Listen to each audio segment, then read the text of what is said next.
নমস্কার, পম্পার রান্নাঘরে আপনাদের স্বাগত। আপনারা উপোস করলে কেন আপনারা শুধু ফল খেয়ে থাকবেন?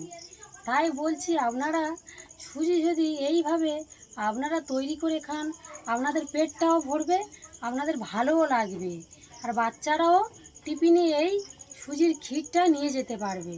চলুন দেখে নিই আমি আজ বানাবো সুজির ক্ষীর। এখানে আমি একটা কড়া বসিয়ে নিয়েছি, লো টু মিডিয়াম আছে। আমি এখানে দিয়ে দেবো ঘি, পরিমাণ মতো আমি ঘি দিয়ে দেবো।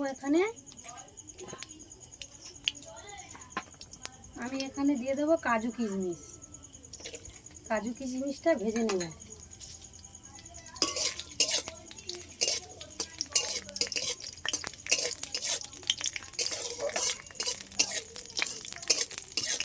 একটু হালকা করে ভেজে নেব।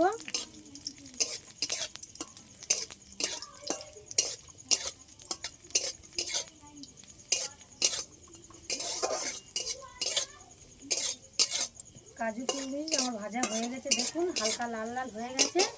আমি কাজু কিশমিশটা তুলে নেব।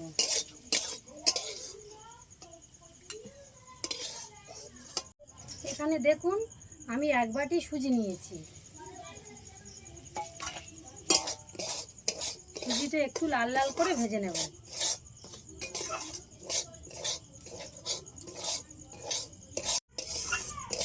দেখুন আমার কালারটা কত সুন্দর চলে এসছে।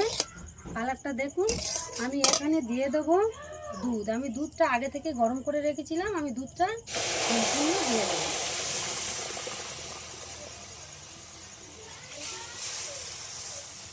দিয়ে আমি একটু গরম করে ফুটিয়ে নেব। এখানে আমি দিয়ে দেবো পরিমাণ মতো লবণ। কালারের জন্য দিয়ে দেবো আখের গুড়, পরিমাণ মতো আখের গুড় আমি দিয়ে দেবো।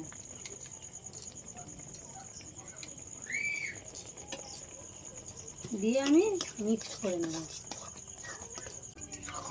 দেখুন আমার কালার চলে এসছে। এখানে আমি দিয়ে দেবো চিনি।